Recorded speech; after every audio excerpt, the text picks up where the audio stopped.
Good evening, everyone. Welcome to Psych.Club and to the Tom Numbers Show. It's Tom Sydney Bushnell, aka Numbers, or Tom Numbers, as some people like to call me. So I've got two very special guests with me. I've got Rachel Writeside Blonde, and I've got Knight Rider, or in other words, David Hasselhoff, or Michael Knight, or actually 107.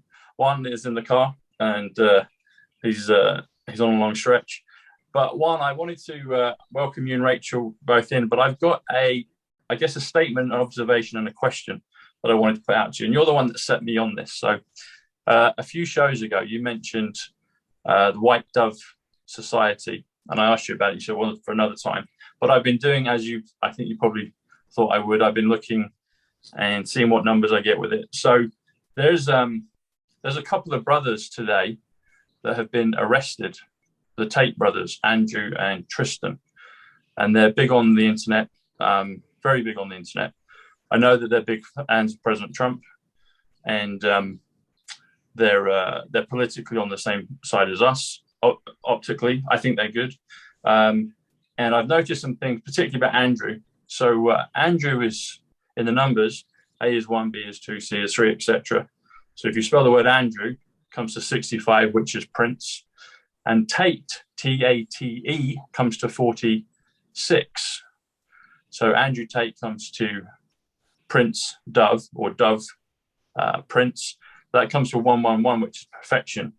And they've been arrested today. I think Tristan maybe has been let out. But it's all over social media and on the news and everything else. And they do this symbol a lot with their hands. I'm probably not showing it quite correctly, but they do this a lot, and it looks somewhat similar to maybe some of the images that we've maybe seen with President Trump, with Diana, with John, etc. And also there's an important word, super, and you left that with me when we talked earlier to set up the show, and that comes to the Dove as well, 79.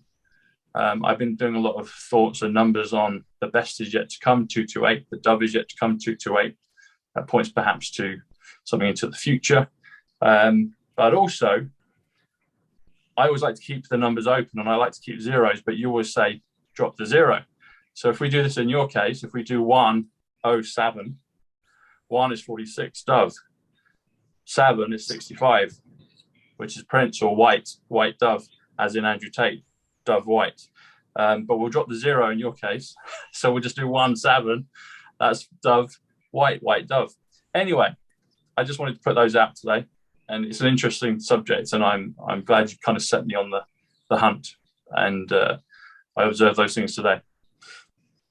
Rachel, do you have any comments? Because your name comes to 46 as well. Go on, sorry, yeah. Well, it depends on whether you're spelling it or putting it down in numbers. So one is not the same as the other. There is a lot of signaling going on groups. Behind the scenes, you have the secret handshake clubs, and then you have those that will give a wave to the others, but they're not a secret handshake club.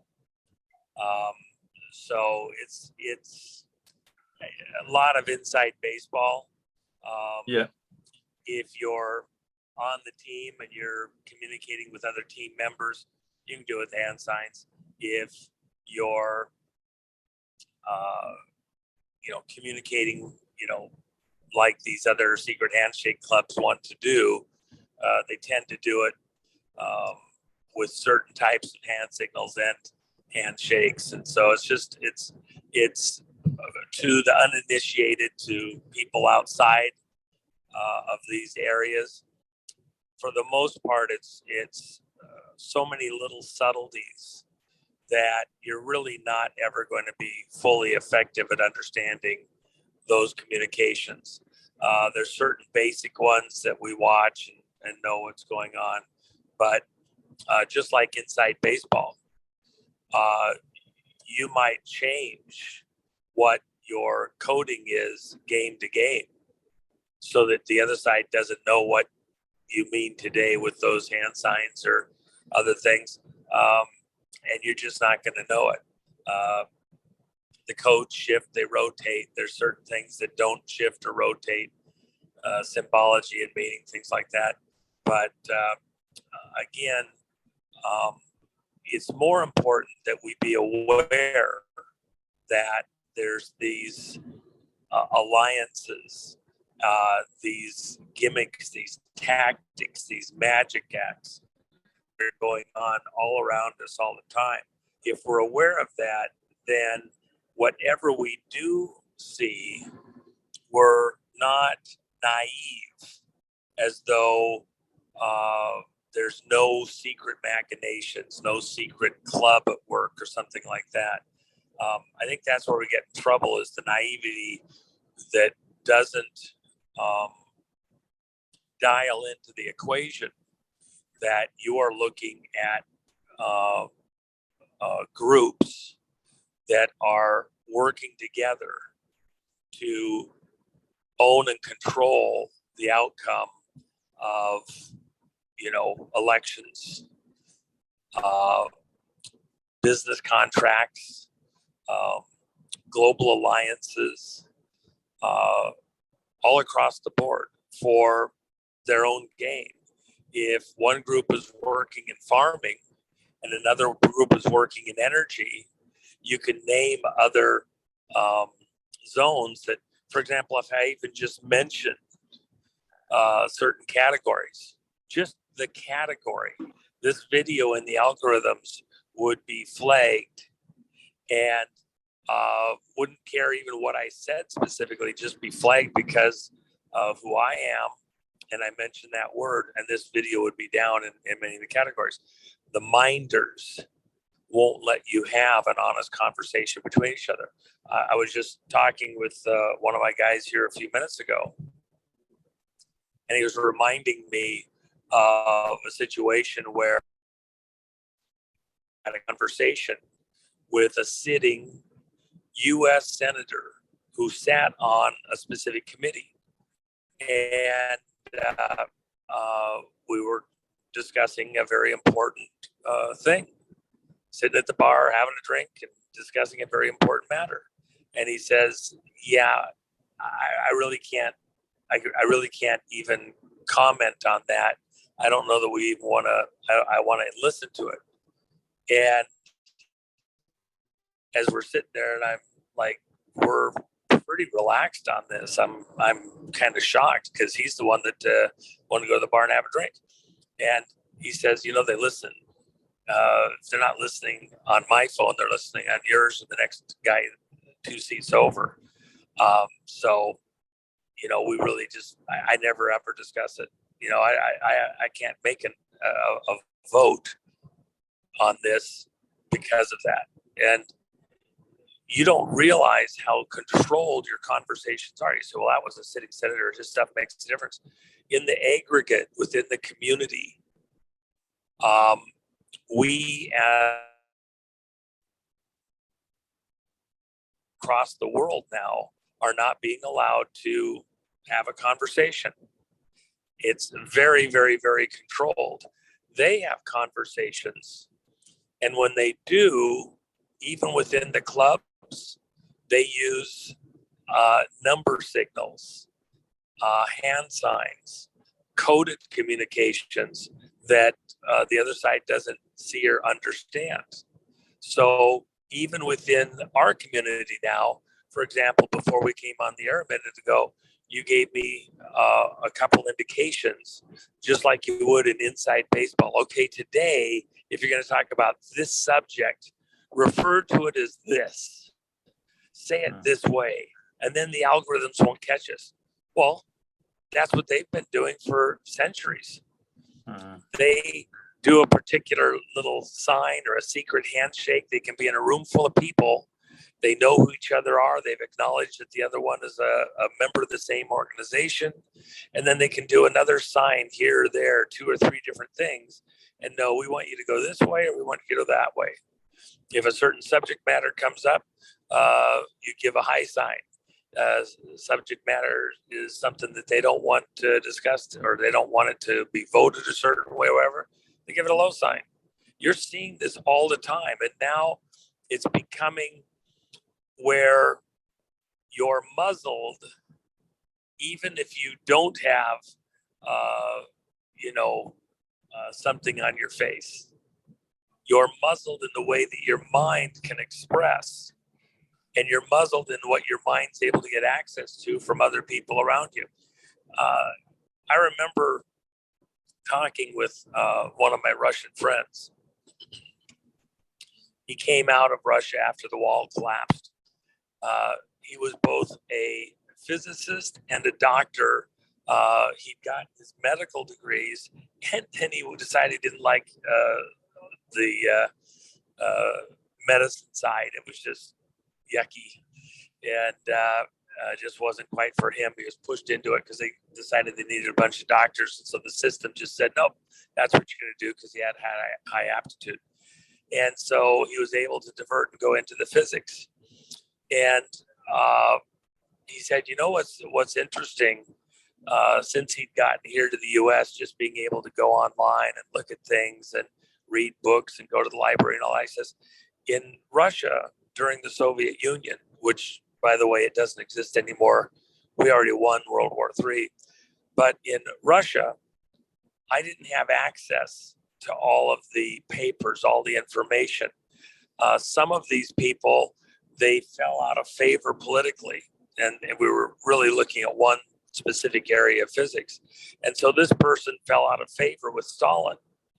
And so all of his writings were purged. Nothing that he had could be looked at, because he might have certain messages encoded in his papers, which he did. He was comparing some of the things he was finding in the physics to the social environment, and that made him persona non grata. And so the thing with my scientist friend was that it slowed them down. Even the scientists couldn't work freely. Their brains couldn't go all the places they wanted to go. When you have somebody that works, say, in the physics realm or in the, sciences, oftentimes their brains work like a kaleidoscope. You turn something here and the whole image begins to change in unpredictable ways. And so you think that one little change here is all that you're doing. No, across the reflective areas of the mind, in all sorts of different other areas, you open up new ways of looking at things. It's mirrored into other areas of your thought processes. If you don't have the ability to freely jump between different things, oftentimes I'll look at something from a physics standpoint and I will compare it to musical things, octaves, resonances, wavelengths. Well, why? Because the physics is tied to some of that sound. It's tied to, in a musical sense, other functions. But if I'm limited in one area and I can't research it, I can't necessarily learn about some of the other areas. And the thing that he gained from even his physics stuff was that some of the things in the medical side that he didn't understand when he got into other physics, he was able to come back. And because he had both zones in his mind, he was able to come up with new solutions that he hadn't thought of right back where he started, that he didn't want to go to in the first place in the medical arena. In his particular case, having to do with a couple things, sonoluminescence and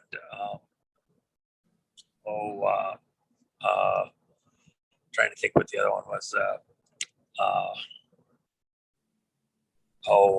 Bioluminescence. And so in the way that we look at these things, we have to be able to move around, let our brains go places freely, and our thought processes kind of rove around. When you have groups like the Minders in Twitter, the minders in Facebook, the minders in all these other social media, YouTube, etc., they choke off and slow down the learning curve, which comes through comparative analysis, collaboration. See, in the Soviet Union, you couldn't collaborate with other scientists. It was so compartmentalized that it slowed down the developmental process radically. You couldn't readily, smoothly, easily reach out to other scientists in other areas. Maybe you're working on metallurgy, but there's aspects of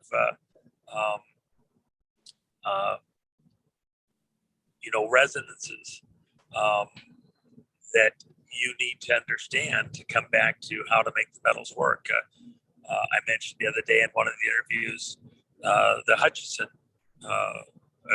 effect. Well, that's a resonance having to do with the way that matter can be disrupted. And but if you were in the Soviet Union, that might be cut off from you to have that conversation, because they just want you to deal with medical, and only medical that's been approved by the state, because they've decided this week that we're only going with light therapies and not pharmaceuticals. And maybe you have skill sets that will let you go into the pharmaceuticals, but they don't have an interest in that right now, because the state's decided that we only want to do stuff in this area. In social media, hooking us off from being able to have conversations and allowing our research, our minds to operate the way that they're designed. This kaleidoscopic nature where one area changes, but it's reflected through other areas of the mind at the exact same moment. And it's comparing things and learning things in other areas that would otherwise seem unrelated, except that they mirror. Our society builds out in a similar manner.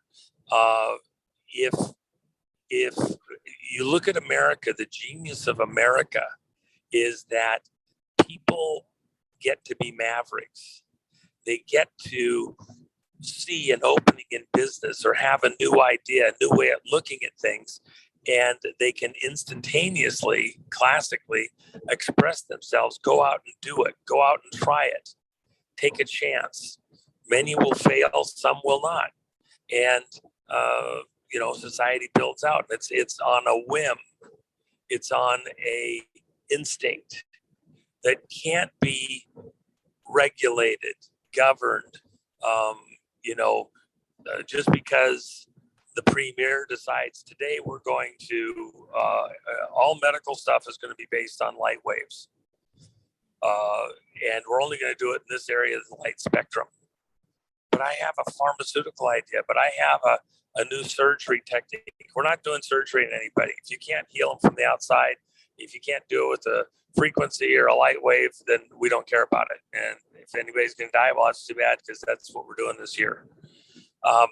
That's the kinds of decisions that happen in a highly controlled governmental atmosphere or environment.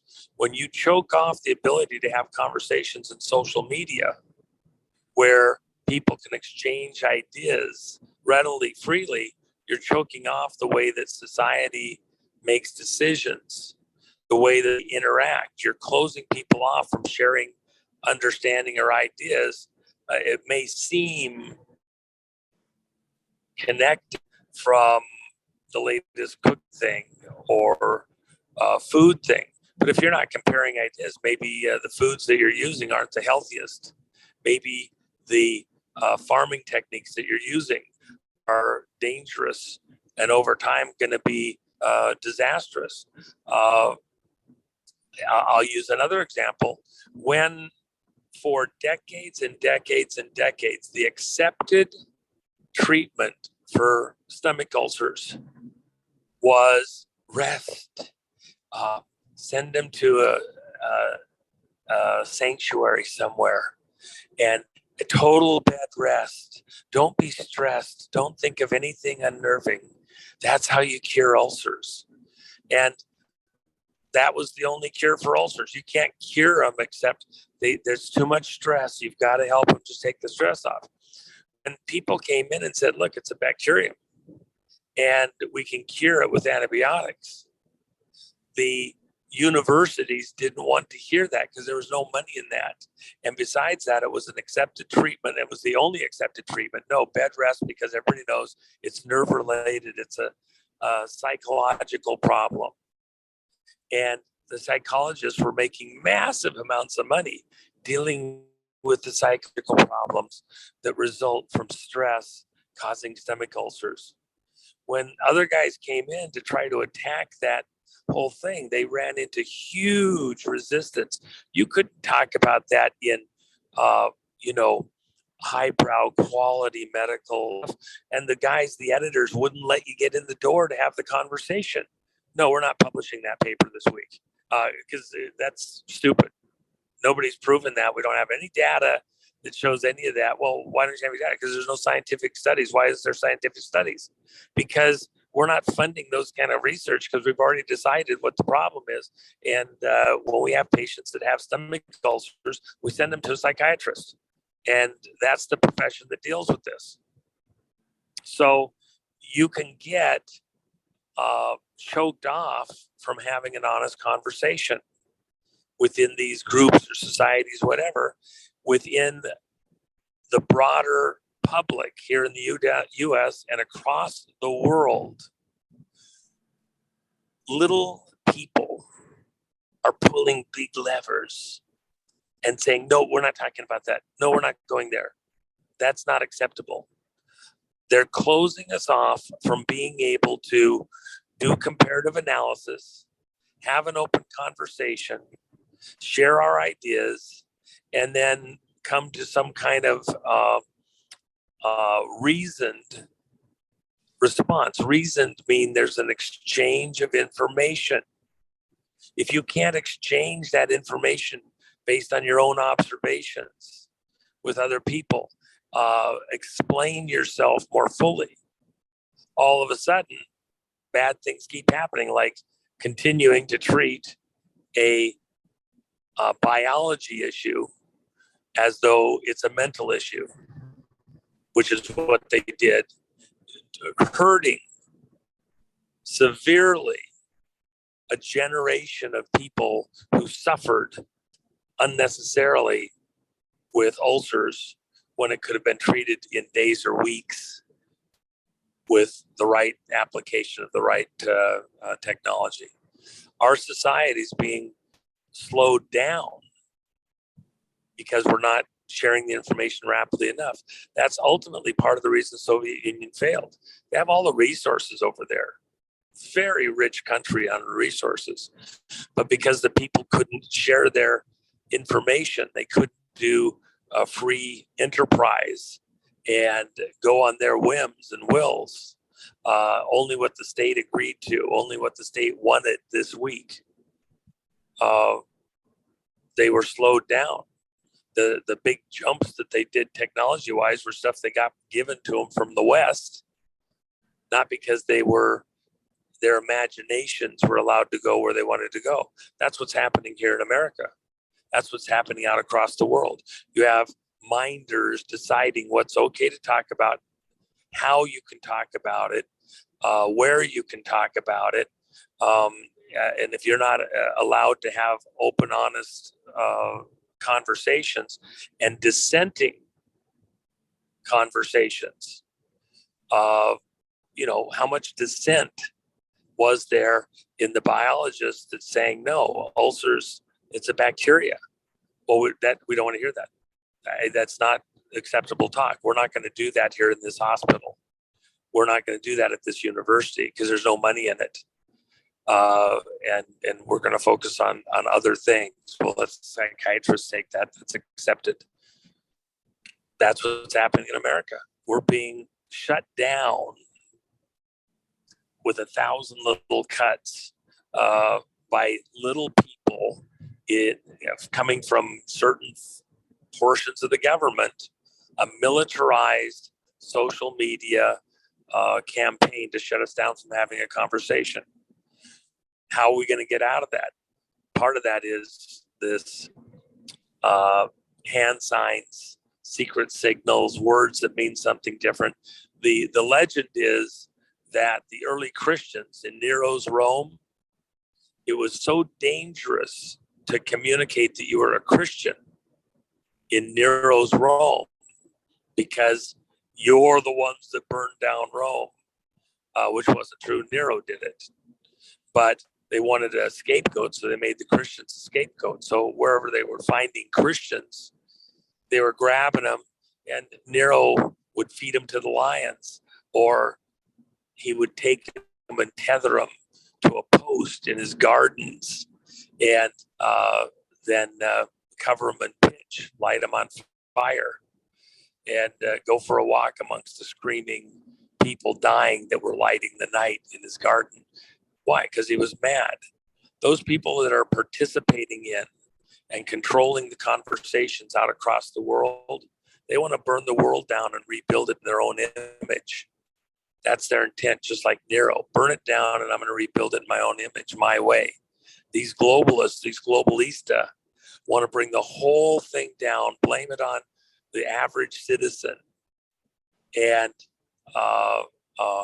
then rebuild it in their own image, their globalist image. The early Christians in Nero's Rome, how did they let another person know that they were a Christian? They put a swirling curve in the dirt with the side of their sandal or their feet. And then the other Christian, seeing that, knowing that that was the secret code, would complete it, put another curve in the dirt, and there you had your fish. And so these were, people that were fishers of men who, learned the gospel from the fishermen. And then they could erase it in the dust, so nobody saw what they just did, but they could find the other Christians amongst them, because there was a little secret communication. Are you a follower of the Christ? And they put that fish in the dirt. And this has, been going on ever since. Right now, what you're saying is that our society, our planet is so controlled now by the minders that the only way they can communicate in the open amongst everybody else is to use hand signs, coded numbers, coded signals. Well, they've been doing it. That's the language of numbers is their secret language. So maybe that's what we have to do to defeat it. Now, I will tell you on the Brunson case, we haven't had the mainstream media coming in to provide any assistance. However, because I have very good contacts in one of the largest ad agencies on the planet, we're looking at the numbers out across society and looking at the communications across the internet. Our guess right now is that from Christmas to yesterday afternoon, from the day before Christmas, or actually the 23rd of December, until to last night, the 22nd or the 29th, the number of people familiar with the Brunson case at some level doesn't mean that they're articulate, just means that they've heard it and they're aware that it's before the Supreme Court. That number went from about 3 million to 14 million voters here in the US. It went from probably about 1.5–2% to something in the order of just under 10% of potential voters in the United States. It tells you that without the mainstream media, the alternative media, and then the conversations amongst the general public have become extremely viral. People aren't waiting to hear stuff through the normal mainstream media. They are getting their information directly from other people, just like somebody carving the edge of a fish in the dirt, and the other person comes up and carves the other half to let them know they're on the same stream. We are defeating the controllers, the minders that would stop us from communicating critical information we have to know.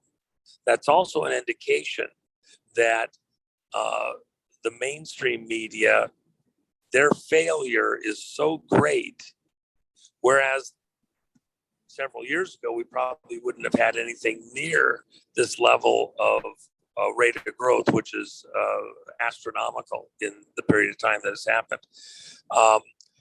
The mainstream media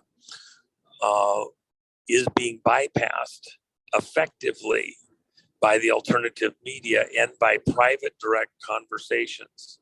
The thing that's the problem for the mainstream media is that they'll sit on a subject for 3 to 9 minutes between commercials and all sorts of other stuff. They only get 3 to 9 minutes.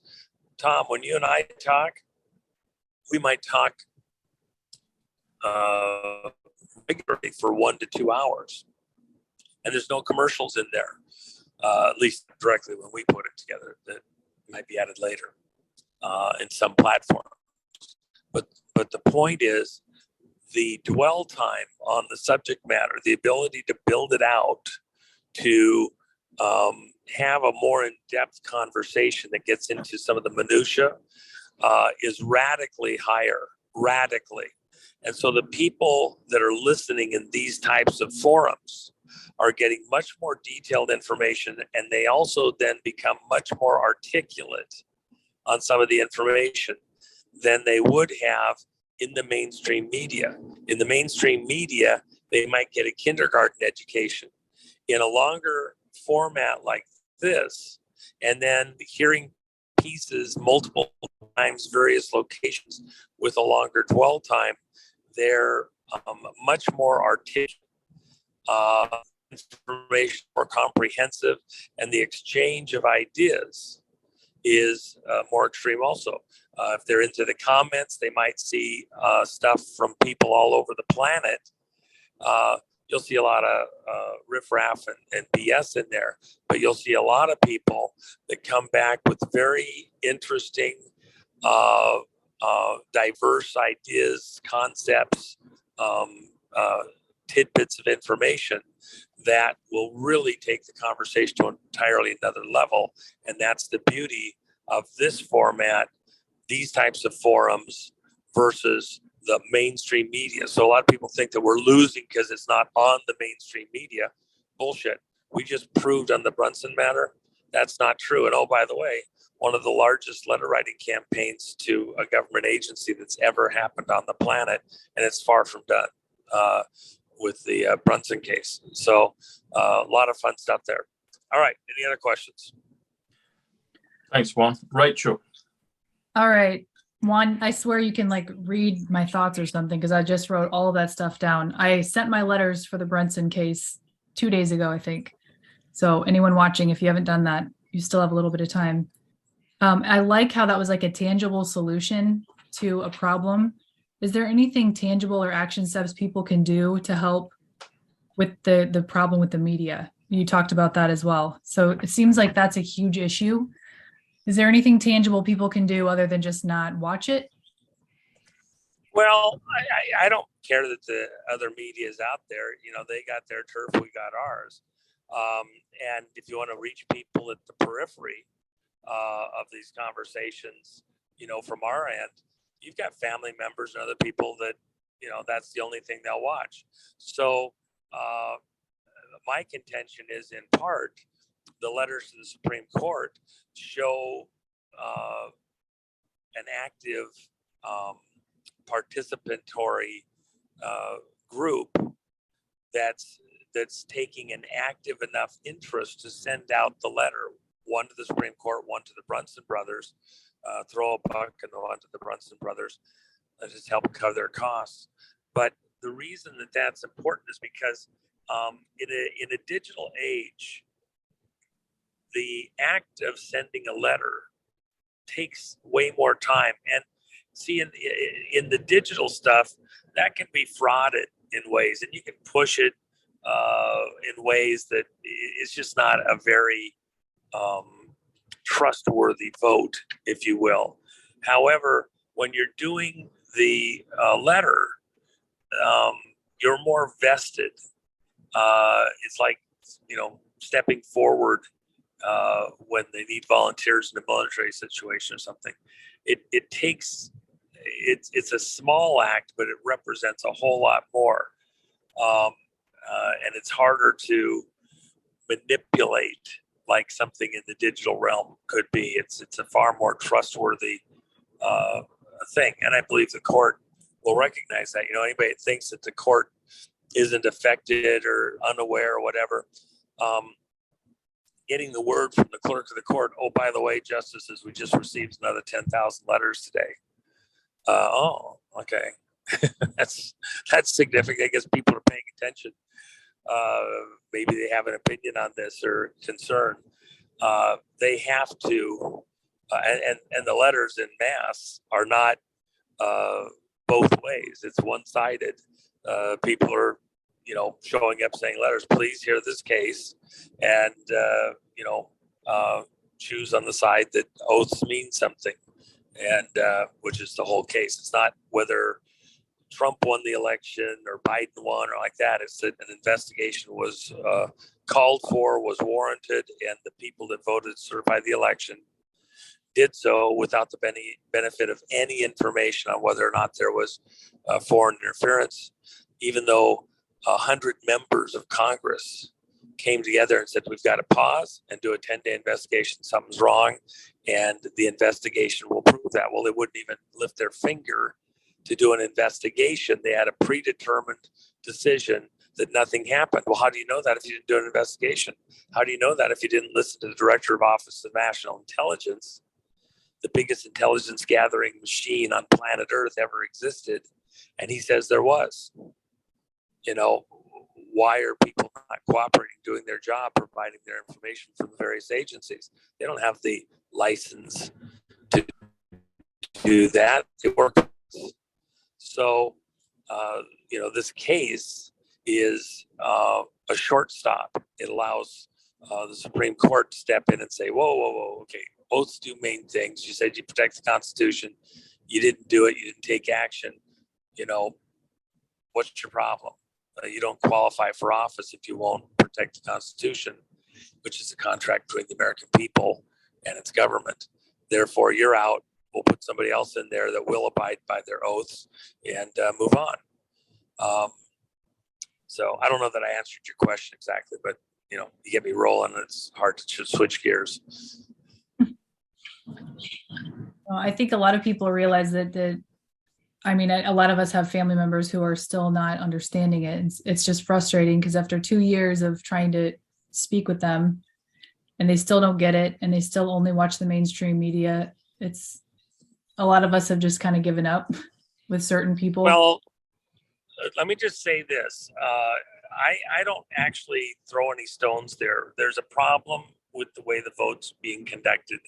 There's a problem with the way it's being presented by the mainstream media, but it's so convoluted, it is hard for people to understand. Even within the election integrity forums that we put together, we have multiple speakers that come in and present various aspects of both what happened and then what the solutions are to put it together. It's not something that lends itself to a 3 to 9 minute conversation or even a handful of them separated over long periods of time.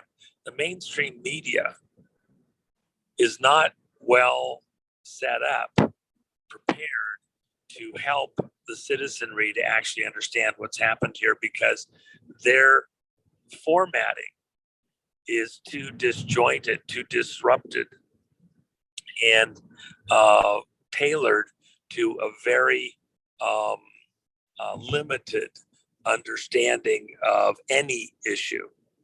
And this is a complex issue. There's a lot of moving parts. There's a lot at stake. There's a lot of places that it's being influenced on the inside.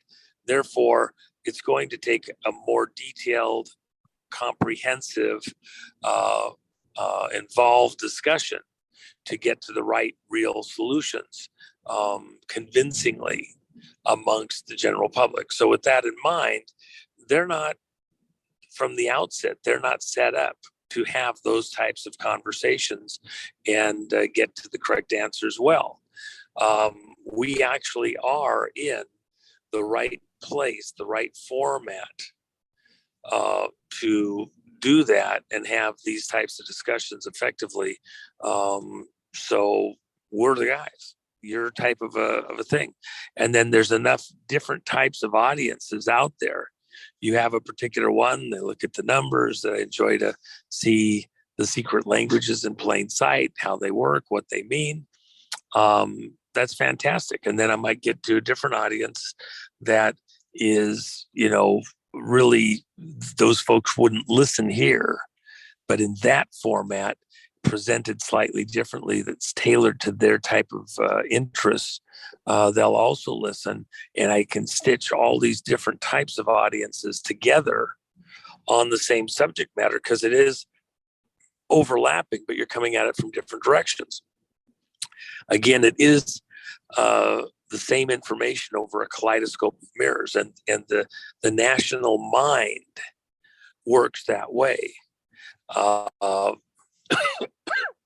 It's reflective on certain things and reflexive based on the way that the data is presented. It causes different types of mirroring and things like that there for other areas of the brain.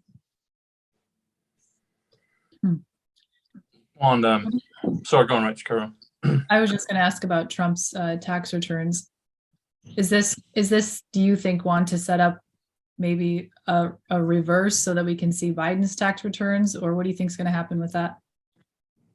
Well, of course, anything that happens within the politics as it's playing out here right now is fairly one-sided.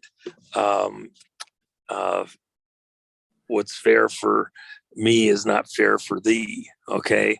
And that's the way that it's been working. So it's a very one-sided operation.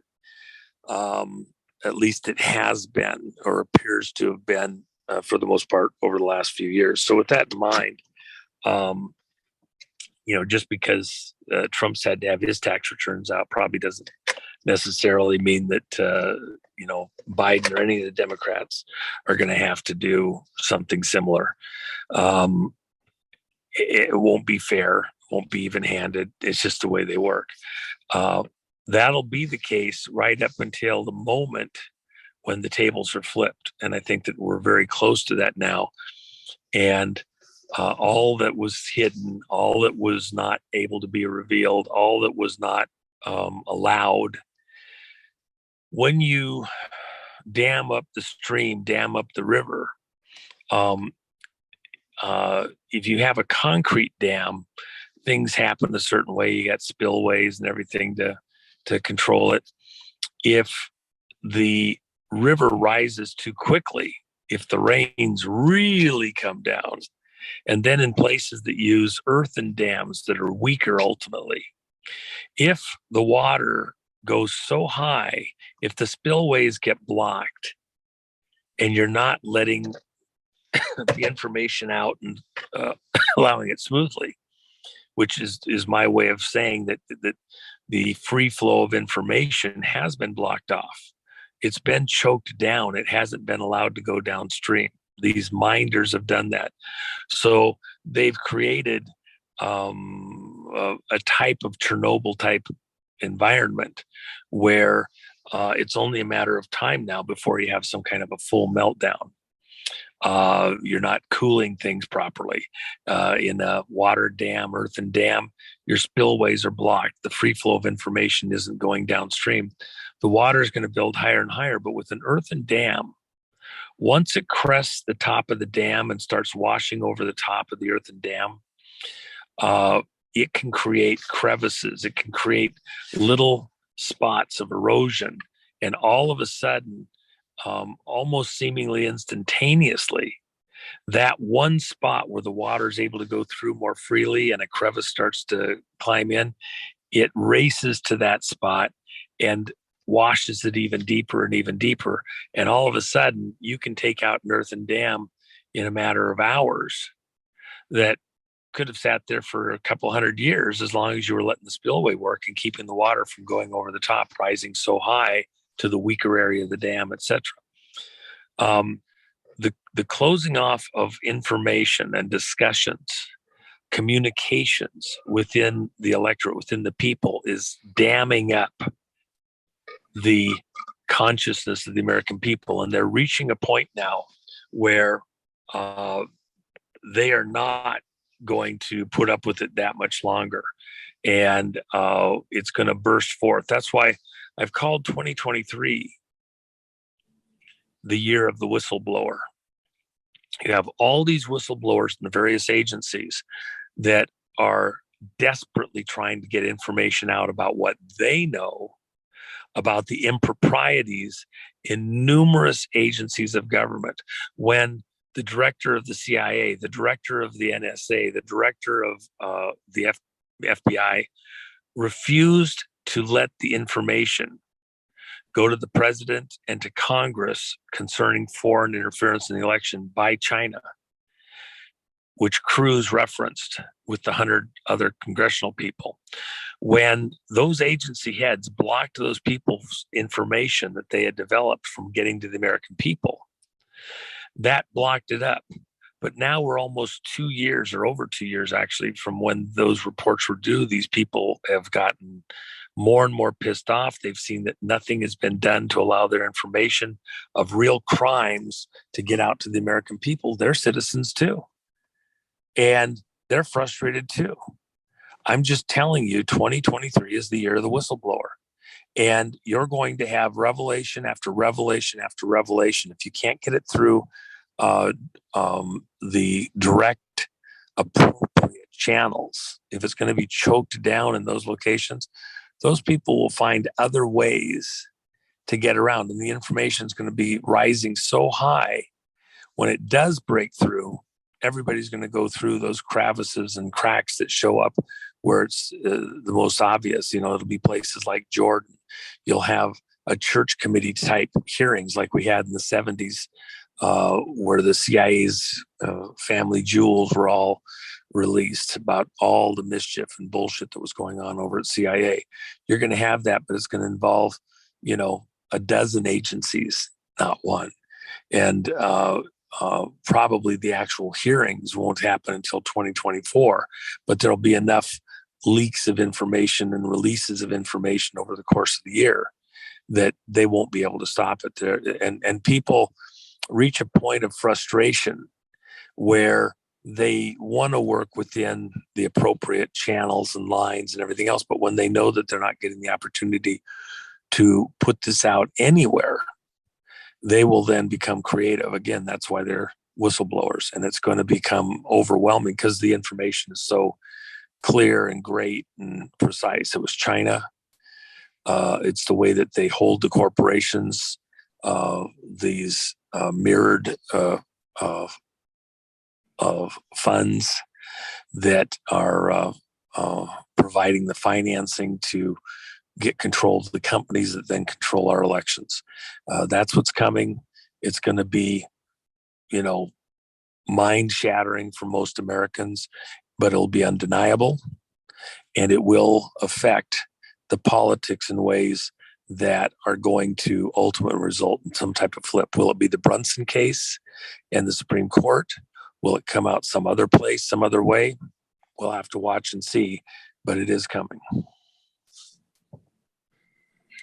Wow. Juan, you were talking about the kaleidoscope and the imagery of it mirroring all over the place. And kaleidoscope, if I've spelled it correctly, which I think I have, is 115, which is Twitter. 115 is also intelligence. And I'm wondering if we're beginning to see the kaleidoscope of mirroring, as you put it, on Twitter. And are we going to see that? You have to think of the mirroring going into other. You have to think of the mirroring going into other similar media platforms, Facebook, That's what YouTube, that's my et question. cetera, et cetera. That's my question. Is it going to? I think it's I guess it's going to go in there, isn't it? Because other people are they're going to repost on other platforms. Do you think we'll see? No. Let me say it the right way. Apologize for interrupting you. It's important to see this the right way. Twitter is what I just described to you.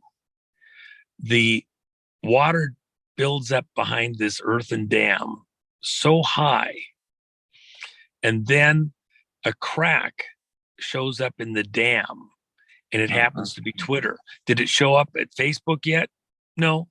Did it show up at some of the other platforms that it could? No. Not at the exact same moment. There may be some information flowing over the top at some of those places, but at the Twitter location, some of the earth washed away. Some of the crack really got going there. It just happened to find that spot for whatever reason. And now, Musk, whatever thing you want to say. So as the water's flowing through there, it's eroding, it's pulling away material, it's washing away material. As that material washes away, now more water can go through. It goes from being a little crevice to a gully. Then it goes to a stream. And pretty soon, that material that's being washed away just by the sheer volume of water going through it, it's making a crack that's a deep divide. Now, the earthen dam has been compromised, and all that built up water behind it wants to go right through there. Do other locations show up as far as cracks? Is that the only crack that's going to show up? Well, if the rain keeps coming down, it's going to continue to want to build up, wash out. Your Twitter, in a kaleidoscope, you have one zone where, let's say, the marbles or the rocks or whatever, the glitter is in that exact zone. The rest are mirrors reflecting off of that zone of material. Twitter is this location that maybe all the material was at, the minders were at, primarily. It was a key spot to control the conversations, what was allowed, what wasn't, who was allowed to talk, who wasn't. And it was mirrored by other platforms, Facebook, other similar types of groups in the social media spectrum. So whatever happened at Twitter was also happening at these other places. It was reflective of those other places. If you take it out here, you change the information that is being mirrored at these other locations also. In this particular example, the reality is you had multiple kaleidoscopes. Facebook, within what was allowed and controlled in the real conversations there, within Facebook, it's all mirrored out because people communicate to other locations, Telegram, Truth Social, other places. So each of these groups is really a kaleidoscope of its own. And within that group, whatever's allowed is mirrored by other accounts within that group.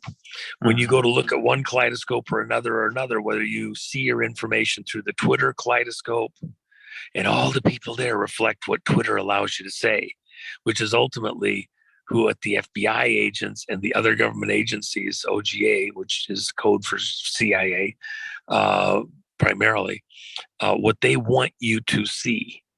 And then it's mirrored between all the accounts, real or fake. Remember, half the accounts at Twitter or more are fake accounts. Why was Twitter so critical?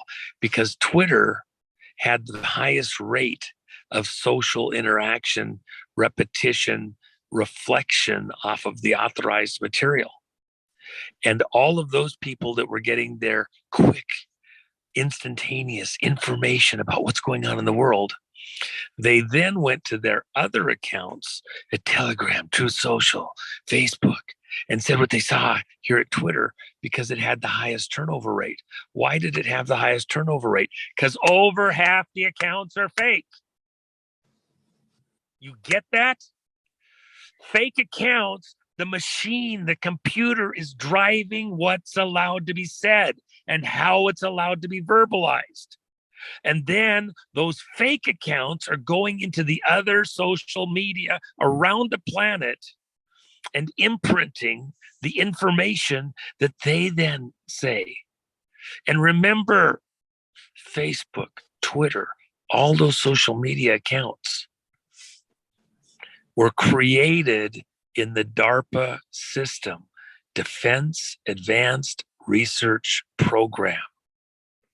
This is a militarized way of attacking the consciousness of people around the globe.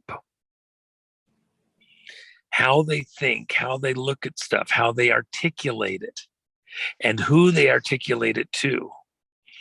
This is a mind control, militarized social media platform developed in the military industrial complex. Exactly what Eisenhower warned America about. Exactly what President Kennedy was warning you about. Secret societies controlling public consciousness so that they could move the world where they wanted us to go, not where we would go naturally, because they're maneuvering us like cattle to the cattle chute, to the kill. Yeah, that was pretty much my question and observation. Yeah, the kaleidoscope, and so that's really great. We're going to see the kaleidoscope effect. We're going to see the ripple effect into the other networks, which is brilliant. And it works both ways. Okay. When the whistleblowers are effective, just like they are being at Truth or at Twitter, what happens is those releases at Twitter about what's really going on and the government agents and agency controls at Twitter, now the very thing that was working to their advantage becomes their biggest concern. You now have an erosion of the dam at Twitter. And the real accounts there are reflecting that information on steroids, because now the fake accounts aren't getting any bite because they're not real. The real accounts are going out to other social media, and it's spreading like an infection. And that's what they're afraid of. The very thing that they were doing is now flipped on them, reversed on them in an Esther sense. And now the danger is that the erosion will attract even more flow of information about what's been going on through those Twitter accounts and spread to other social media platforms. And the very social media that was being used against us and choked back will have to allow these conversations to occur. And if they don't allow it, the people behind it will find other means of flowing that information. And just like the Brunson case, why did the numbers jump so radically from just before Christmas until yesterday evening? Because it was one-on-one communication, because people came together for the holidays. There was more social interaction that wasn't confined to the digital space. They bypassed the digital space, and the ones that actually understood the concerns, because they listened to a half hour, 45 minutes, an hour, 2 hours of discussion on the Brunson case, its ramifications, how it got here, the personalities involved, the other interesting details, them being trumpeters, and the comparisons with the bail system, and on and on. All of a sudden, you have a very articulate group who was able to articulate the information with fairly high precision, have a rapid exchange of information over the dinner table, on the couch, in the car traveling back and forth, and it bypassed the digital choke point. And that's why this moment is so scary for the minders, because they just saw within the social media communications an astronomical jump that they couldn't account for in their chosen choke points. It means that people are communicating directly. And then whatever communications are also happening in the social media, they're not getting enough fingers in the dike to choke off the conversation by, a bracket, a category. They can't snuff it out as easily, because it's got, some key word, one single individual word that lets them know, yeah, we need to stop that person. We need to stop that account. Does that make sense for you? Yes, it does. And I was just mentioning that Twitter, again, I've mentioned it a few times, but it was there in Back to the Future. And now it's coming to pass, which is just very exciting. It's very exciting. Something as well that's come to mind, one is talking about 2023, and you've said this a number of times, events that affect the world happen on a 23. So we've got a 23 coming up because it's 2023. Well, let me pause for 1 second and then let you go forward. In the cult that is trying to manipulate world events to their advantage, they look at certain dates, like we might look at an astrological sign, a star alignment in heaven, okay? And they say that when these planets line up this certain way, then there's more power in this range, or there's, something going to happen in this house, whatever. So when they see numerical things looking in that particular category, because they do all of the stuff they do, they like to do it on symbology. They like to do it on numerology. They like to do it on astrology, the alignments of the planets and stars.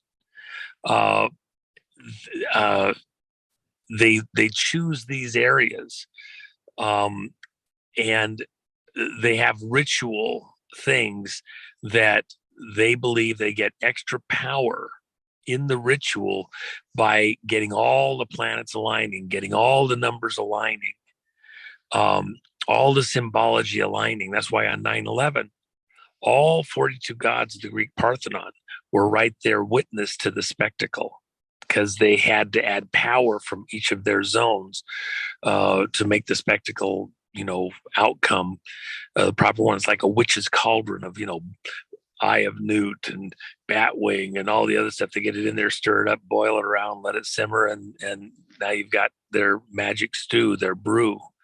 So when they get the numbers right, when they anticipate the numbers, it's like a timing mark in a car engine. And all the stuff in the valve train, the crank, everything, all has to come back up to top dead center. Everything keys off of that instant. If you don't have all the other actions timed around when the piston is in the right spot, and it begins this whole process and goes through a cycle of 8 cylinders, goes through a cycle of 12 or 16 cylinders, bang, bang, bang, bang, bang, bang, bang, bang, back to top dead center, all the way around again, back to top dead center. Something like getting them all, everybody's on the same page. So 2023 is about everybody getting on the same page. At 2023, everybody does this, all pivot right, we do it synchronously. And then as we go through the year, you do this, you do that, you do this other thing. That's why when Hillary did not win the election in 2016 and Trump won, it threw all their timing marks off. And they've been trying to recover and get this whole machine back into time and failing, and it's going further and further off. And at some point it becomes catastrophic. You throw a piston right through the wall of the engine, and that's what's coming. That's the break in the dike. That's the break in the damming up of the information. That's the break in the narratives, where they had a nuke plan for Seattle, where they had a catastrophic financial collapse plan for the markets, and then Bitcoin going to 3 million by now, and a switch to all digital everything because the whole herd has to go to that cattle chute. All of that has been thrown off. And now the question is, can they yard it back together, or is it teetering so far? Is the top teetering over so far that it falls over and just goes into disarray, or can it rewrite itself? Has it got a little more gyroscopic momentum left to hold it together just a little bit longer? And 2023 is that year where all of their plans had to come together in a certain way. And I'm telling you, the dike's already breaking. It's the year of the whistleblower, and it's about to come off the rails for them. Very cool. I was saying that, so in 2023, there's a few values that come up. You mentioned again, whistleblower. So whistleblower is 171. That's a bolt of lightning. It's also the revaluation. It's a few other things, but 2023, I should have said. I think I said 2021. 2023. Well, I apologize, Tom, and I know it drives your listeners crazy, but by the way, 171, what's 171? It's a palindrome number. Yeah. Palindrome means it's the same forwards or backwards. And what is the palindrome number in this particular case? It's 17. Mm-hmm. It's the hinge point of history. By the way, the 17th book of the Bible is the book of Esther, and it's all about the flip or the reversal. So when you say 17 or 171, you're looking back to the past and ahead to the future. And that's what this moment is all about. Janus, the god in the Greek Parthenon, he looked forward and backwards. This is a Janus year. This is the pivot point where you can see all of the past and what the consequences of all those actions were up to this moment in time. And you can see out into the future, but you have to pick a direction. Are you going to allow this to go the rest of the way off the rails, or do you recapture it? It's the 17. Is the 17 the Osiris 17 that's been reigning and ruling over America and the world for the last couple hundred years? I mean, remember, Washington, D.C. is built around 17. The monument to Osiris, called the Washington Monument, the penis of Osiris. It's the center point of the entire city. Everything in the city revolves around the center point of the penis of Osiris, a big fuck you to America and the world in our federal city. And the question is that what rules the day moving forward? Is their momentum, their power so great that it can't be overcome? You can't defeat City Hall? Or is this the moment of the Esther reversal, the biblical Esther reversal? It's going to be biblical because the whole thing flips in an instant. I'm telling you, even the Brunson case coming on January 6th, right off the bat, first part of the year, and the Supreme Court decides if they're going to take the case on. And even if they don't, it's not the end of the case because it can be appealed. Sets a tone for this whole next year. And remember that in the course of this, whatever happens, you're starting out the year with 14 million Americans aware of the Brunson name and some level that it's going to the Supreme Court. They may not understand all the details or what it's all about. That number is a far smaller number, but still very significant. And so as people learn it and ask questions and listen, that number that are articulate concerning the Brunson case is going to continue to grow. No matter what the Supreme Court does on the 6th, the understanding of that case and the ramifications, the implications are going to continue to grow. And that's a problem for the people that want us all like mushrooms in the dark, growing on the shit and not knowing anything. Well, the light of day is about to enter the room. Yes, amazing. And also 171, the palindrome. So you've got an overlap there. You've got 17 and you've got 71. 17 plus 71 equals 88, which is Trump. And I was going to say about 2023. So 223 also comes to global currency reset. It comes to some other things. But if you do 2023, if you spell out 2023, 20 is 107 or 107, which is Trump's, which is military, which is quantum, which is currency, which is Superman, which is Aquarius. But 2020, that's 214. And then 3 is 56, which is light, which is also flow. And you talked about at the start of the year, January 6th. Interesting that President Trump's subpoena for around January 6th has gone. So if we start off with a great beginning of 2023 and set the tone, we're going into the year of flow, because flow is 56, which is 3. But 2023 comes to 270. And that comes to north, south, east, west. So I'm hoping that it's going to be in every corner of the globe. The flip, the Esther flip. Esther is 75, magic wand. President Trump said, I guess we have a magic wand. And book is 43. So Esther book is 118, the storm. But if you go back to 223, so 2023 is 223, drop the 0. That comes to military tribunals. And Derek Johnson mentioned that and brought that to my attention, and he said, as he did to hundreds of thousands of others.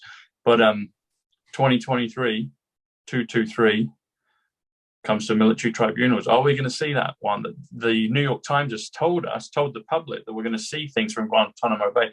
Guantanamo is also 107, which is Trump's. And Cuba is 27, which is code, but it's also JFK. So I'm wondering, are we going to actually see that? Because Derek's brought it to our attention. The numbers, the gematria points to that, but also in the mainstream, a couple of years ago, whenever the article came out, the New York Times did an article and said that they're going to be publicly broadcasting things from Guantanamo Bay, military tribunals.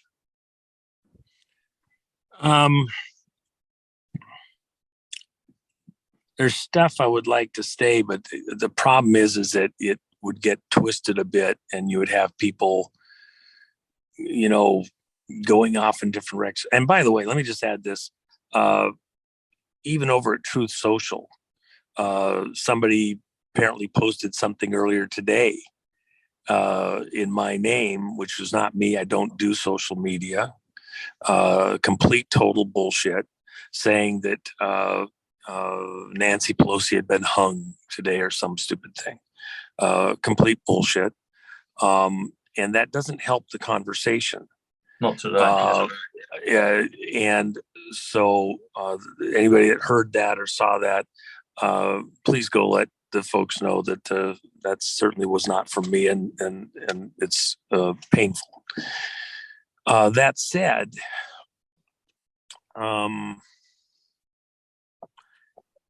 have some tribunal hearings begun? Yes. It's an extremely, extremely, extremely small number, and it's highly confined. It's not all these names that you would know. It's names that are virtually unknown anywhere, because it's from people in the intelligence community.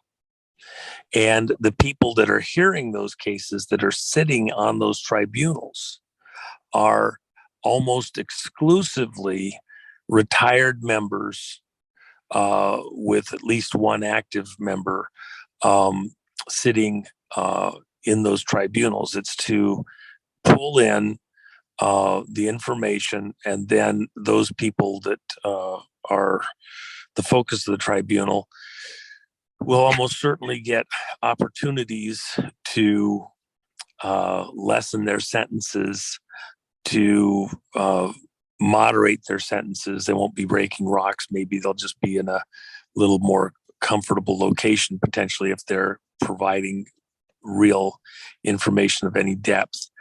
It's a very, very, very, very tiny number at this moment in time.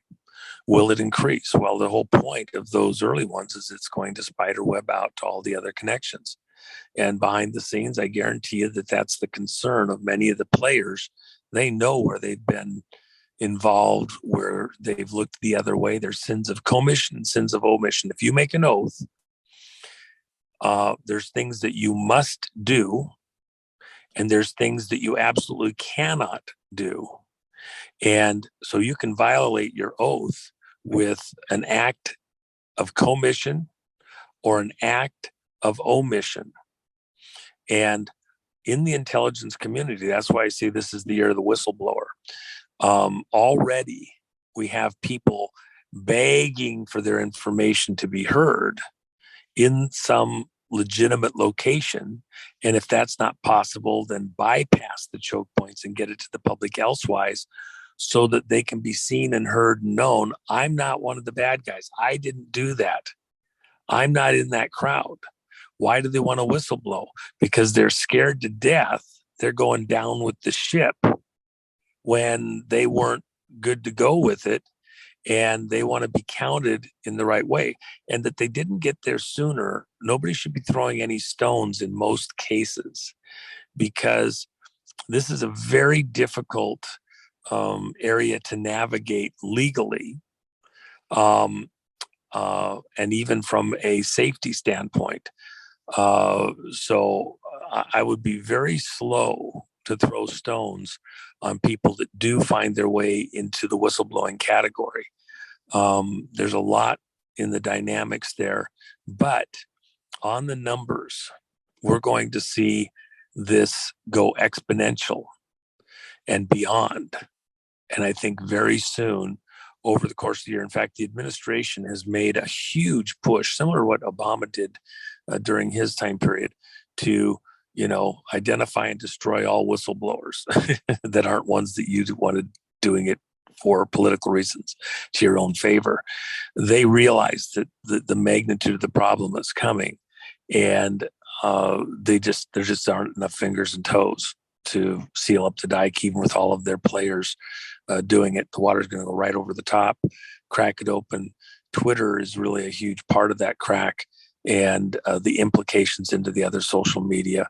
And it's going to be epic. It already actually is.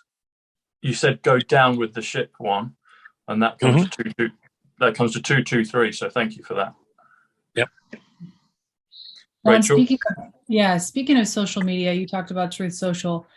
I have noticed now with my involvement in the new George magazine, it seems like every time I mention somebody, and I'm not going to say names because I don't want to even start the debate right now, but different content creators, different people in our movement, it's like 50% of the people love them and 50% of the people absolutely can't stand them. So no matter who I post about, there's at least 50% of our movement that's so just disgusted that we would even mention that person's name.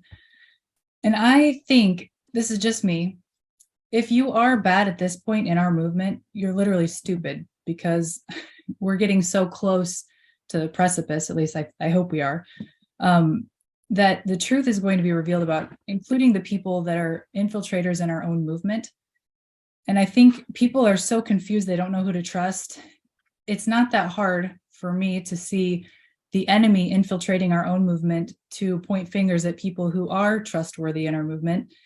Can you speak to that? Because I think a lot of people are just kind of they're trying to use their best discernment, but it's really hard right now because there's just so many arrows being thrown and so many different people coming forward that may or may not be trustworthy. So what can you say to that? In the movie The Called that Jennifer and I did coming up on January 6th, 2 years ago, which was released, by the way, on the next day after the January 6th, the stuff on 107 day, January 7th of 2021. I just did 107 because the chord is 107, just as you're saying that one. So we got a triple 107 there. That's right. Which is a 3-2-1. 1, 2, 3, 3, 2, 1. There you go. That's right. Yeah, 3, 2, 1. Let's go. Yeah. So on January 7th, 2 years ago, we released that. But in the movie, one of the most important pieces in the movie, in my opinion, is the brief clip of President Trump during an interview where he says, someday I'd like to lose it all and find out who my real friends are. And you can't always tell. You can't really know until it happens. And it's not who you'll think it is. A lot of the people that you think will be your close friend, they'll write it through, that they're right there for you based on everything they've told you and other stuff they've been involved in, are the ones that will flip, turn, even become your worst enemy. A good example here right now is Tina Peters in Colorado. And so two people that she'd known for well over a decade that she thought were her closest friends, parties, at the holidays together and hanging out and just beautiful folks. Back at the end of September, early October, flipped over to become prosecution witnesses. Now, in both those cases, there's some very bizarre anomalies. Both of them had close relatives in a small community that were killed by a hit and run driver, and nobody's been found. Mm-hmm. So the question is there some kind of threat or duress going on there? Very unusual. It's very rare for somebody to get killed in a hit and run accident. And then not even to find the person, but to have two people in a critical case where that's happened, very bizarre. And we have other stuff in other states that are similar in nature. This is a real war. This is a real fight. Are the people that might turn on you in a crisis, is it merely because they were never the person they portrayed themselves to be, or are they under some kind of threat or duress that you haven't seen or understood or identified? But President Trump, in that one little clip, he says, see, under stress, I said this to someone here just a short while back, they were fussing about, people abandoning them and they're not there and they're, these are their friends and why? And I says, no, you're not looking at this correctly. It's a gift from God to find out, to have that moment, to find out who your true, real friends are. When you think of relationships, how many marriages were somehow getting by coming up on this medical situation, which again, I have to choke my words out so I don't say some word that'll trigger some algorithm to not let us have an honest conversation within the kaleidoscope of mental ideas. But imagine how many relationships, marriages, people that, have decided to live together, whatever. And then in the crucible of the last 2 years, between multiple issues, name any one of them, suddenly fractures showed up in the relationship. They widened because of differences of opinion, differences of viewpoint. They might have wasted another decade or two in those relationships that actually were held together with potato paste, okay? Elmer's glue, when super glue is what's really required. The fractures weren't even seen or known until all of a sudden, bang, the stress became so great that it suddenly comes apart. It's a gift from God to know who your real friends are. That's why we talk about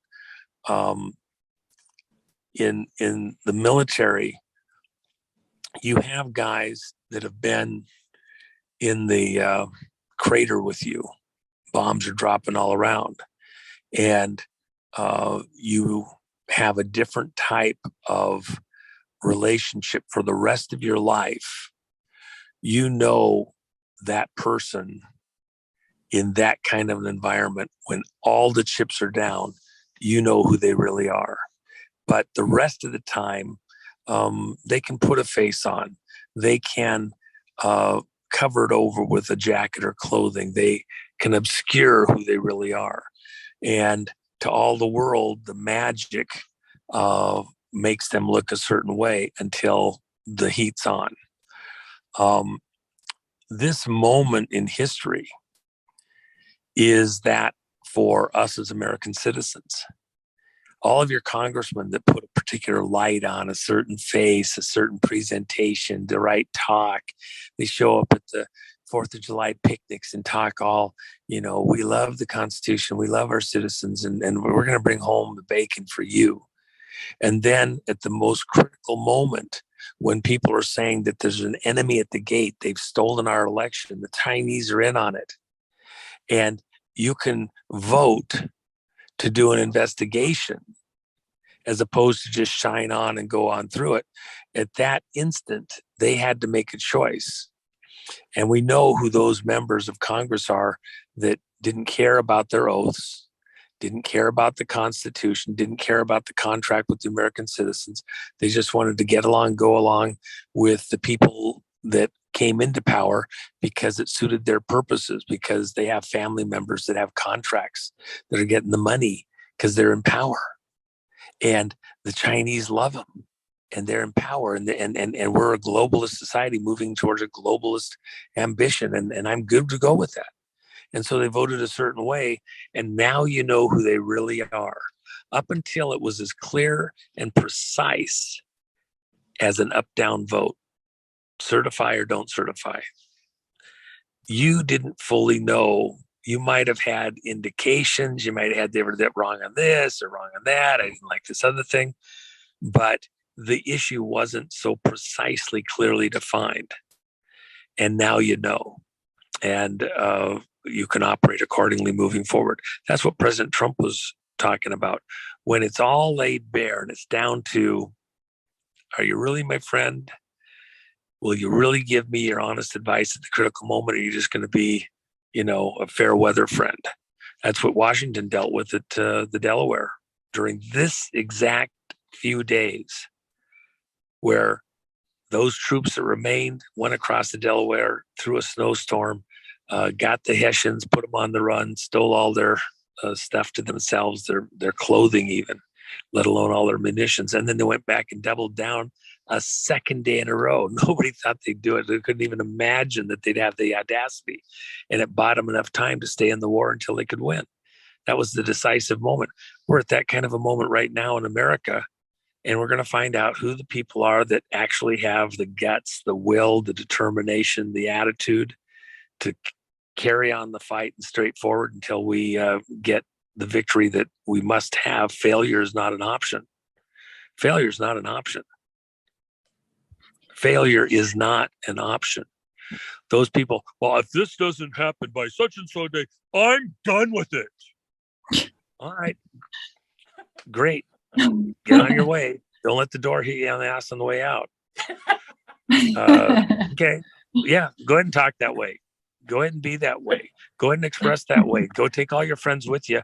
It's like what happened with Gideon's army. Gideon told the whole army, he says, look, I know you guys are scared.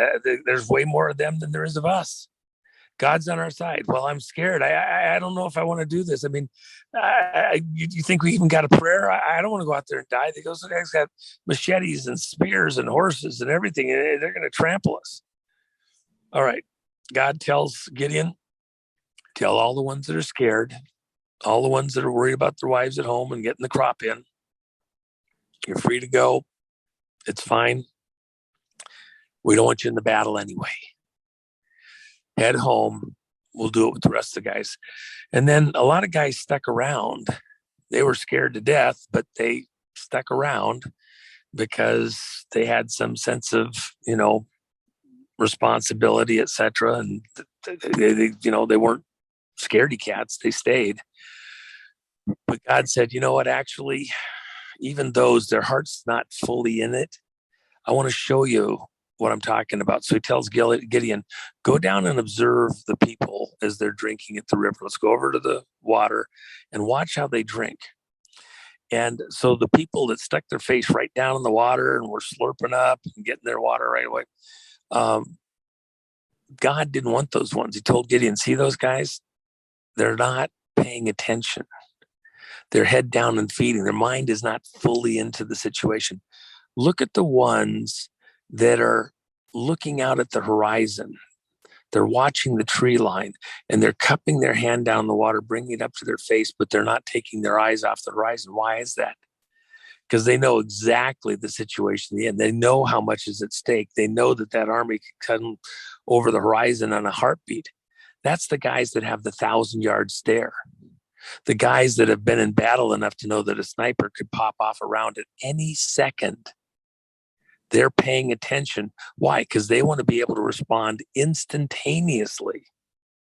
They don't want to be head down and feeding. And then, what did you hear? Something? You hear a rifle shot? Did I hear it? You know, and the next round takes them out. So he wanted the ones that were paying attention and understood the dynamics of their surroundings and were attentive enough and cautious enough with their fear not to let their head down at a critical moment and lose their bearings, their sense of the moment. All the other ones that were head down and feeding, that just, you know, whatever, yeah, you know, other people watch for me. I'm just going to be in the moment here taking a drink. Send them home. It's not that they weren't willing, but they weren't as on point and ready to go and attentive as the ones God chose. We're at that moment now. And the 300 in Gideon's army were vastly outnumbered by the enemy. But even in the people retreating, God used that. You know how he used it? The people that left and went home, armies always have spies. They always have sentries. They have forward observers. This has gone on forever. You want to watch what's going on at the enemy's camp. So they had people that were watching the camp of the Israelites, its strategic locations. And they saw huge volume of the army get up and leave. Now, they didn't know exactly why they were leaving, but they could surmise, if you're the enemy looking, yeah, a bunch of their warriors just picked up their stuff and left, boss. I don't know what. I think they're scared to death. We got to beat our drums louder. We're going to scare them all away. And so they go out, they polish their swords, they, you know, polish their shields. They make a big demonstration of, you know, doing a march back and forth. Okay, we're all in order, ready to go. Yes, yes. Turn right, turn left, do a good demonstration. Let the Israelites see that. Well, at the same time, the Israelites, God's telling his people, he's telling Gideon, let's weed it out further. And the sentries, the observers that are watching, hidden away, see the vast majority of the men leaving and just a tiny component of slowpokes still there, going to bring up the rear. Well, that makes sense. You're the enemy commander. Oh, so we scared the shit out of them. They're gone. They're done. They're not even going to fight. They're leaving. Okay, everybody, take a break, rest up, have a good meal. We're going to go take Israel. We're going to trample them over one farm at a time. We're going to own this place, okay? So rest up. We'll leave. We'll start this whole fight tomorrow. In the meantime, the 300 that God wanted, he said, I want the victory. But this is the most important point, even for America today. God is not an Indian giver. God gave the earth and everything in it to Adam and his seed. That's us. He gave it to him without any precondition. He didn't say, well, if you do this, I'll give you that. You do this, I'll give you that. No, he gave the earth and everything was in it to Adam and his seed. The devil came in and usurped it through sin, but it calls Christ the second Adam. Everything that was stolen, everything that was usurped from the first Adam is restored through Christ because sin was canceled. The gap between man and God was closed. And so if we will receive it, if we will accept it, then it's all ours, including all the authorities that were in Adam. But then God will not do anything in the earth without the partnership of the true owner of Earth, which is us, because God gave it to Adam and his seed. So God doesn't work around mankind. He works through the children of Adam who are working in partnership with him. So God needed that 300. He didn't want to, he could go defeat that army in a heartbeat, one lightning bolt, but he didn't choose to do that. He did it through the true owners of the earth and everything that's in it. So he needed a representative group of the children of Adam present, participating, owning the victory. This moment in time, with things as dire and dark and as the end of the world as they are, is the moment where those that are chosen, that decide to stay in the battle. That's why I said the called. We're the called. This audience is the called. God is calling us, like Gideon's army, to be present and accounted for, to be part of the victory. And what did Gideon's army do? They didn't go down and defeat the enemy with swords and spears and horses. What they did is they each got a horn. And the horns that were used were silver horns, by the way, at that time in this particular thing.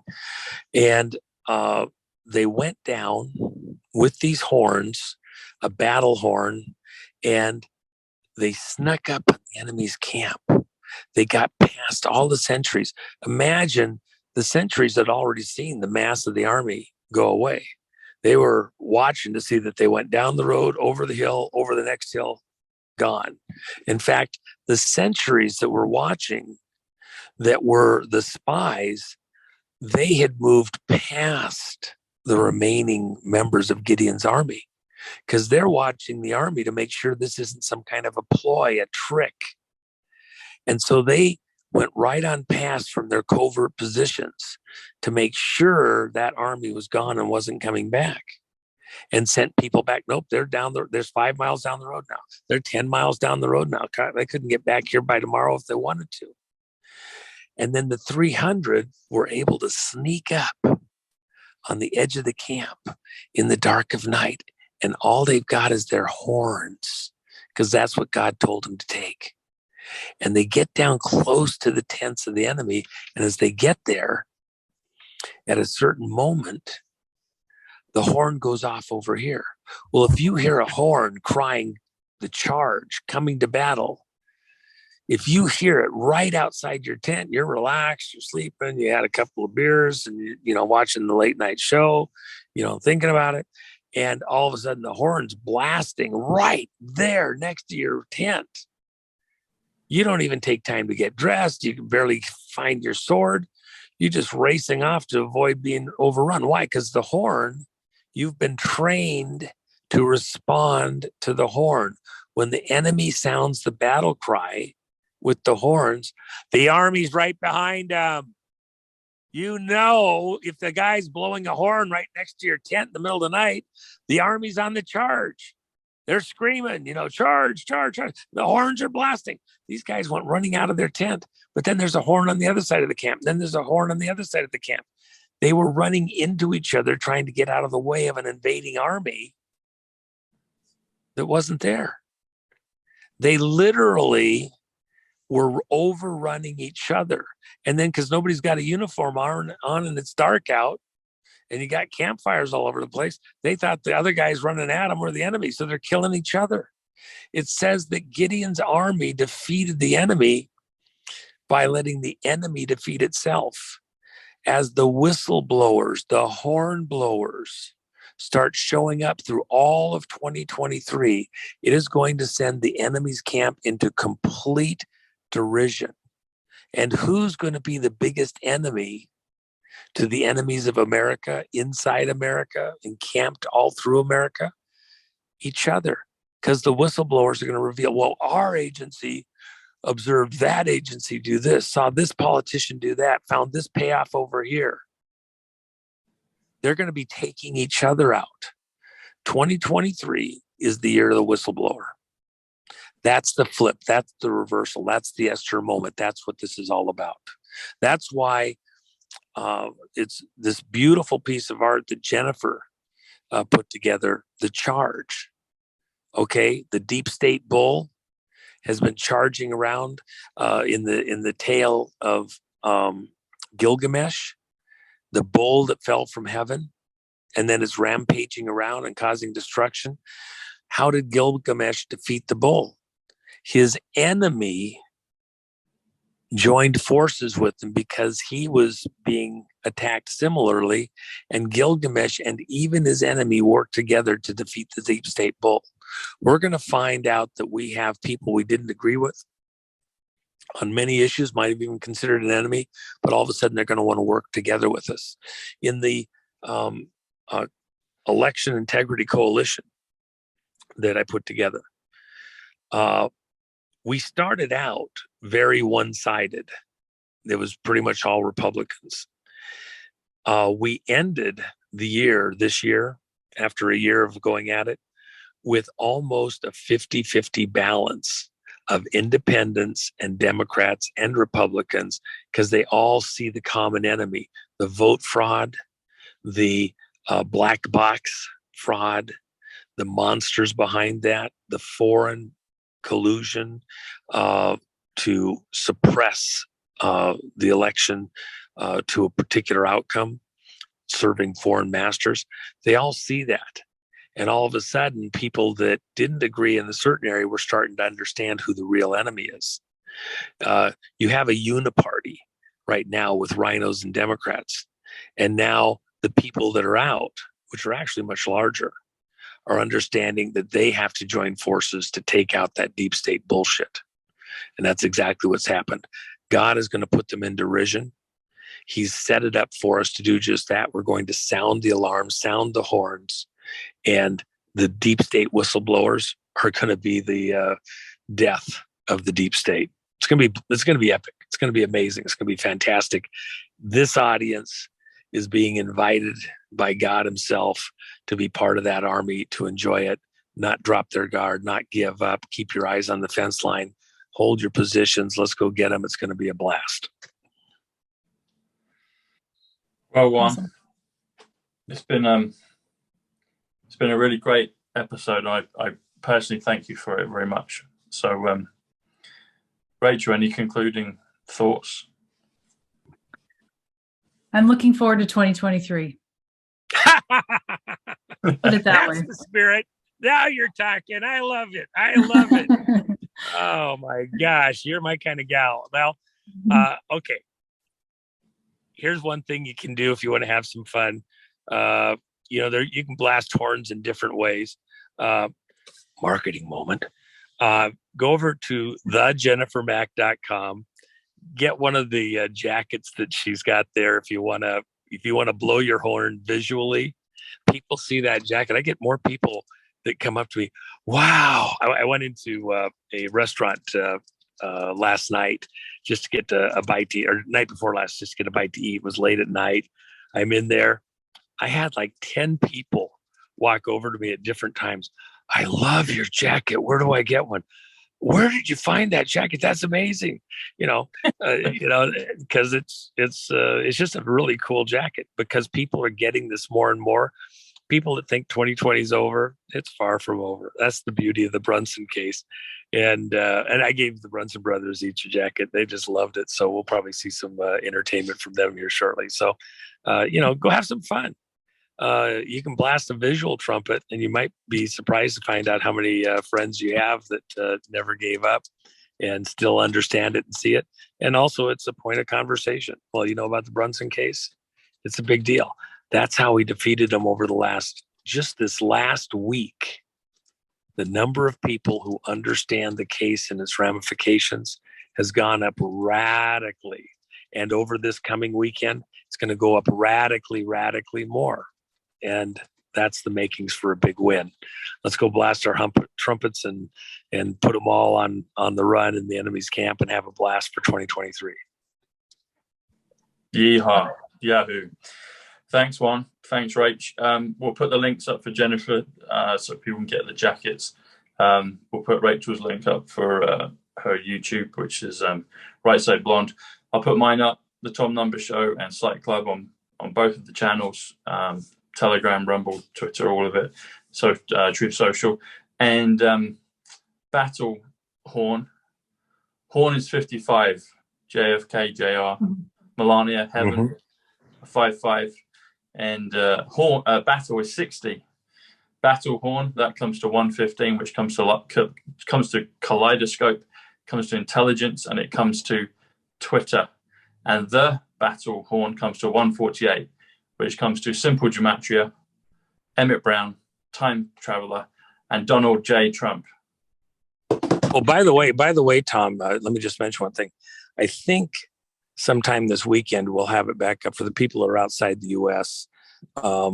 We'll have a way for them to get the books over at Gumroad here, and it's a big pain in the neck to send them outside the U.S. But I think we've got that coming back up for a little bit on the first and second editions, and third edition's coming shortly, and we'll be talking about that here shortly also. But anyway, it's still, before mailing is probably a solid 30 days out, but we're very close. So anyway, appreciate all that. Appreciate everybody here, and hope you found something worthwhile in the show there. Thanks, Tom.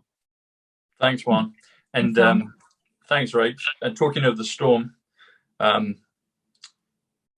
is 118, which is God's children. You mentioned God's children. It's also First Dove, which is 118. The Awakening is 118.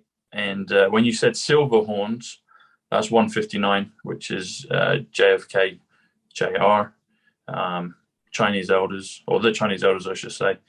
Magic 107, 159. But Silver Horn, Silver Horn is 140, which is the Trumps, which is the Apprentice, which is Tom Numbers. A Silver Horn is 141.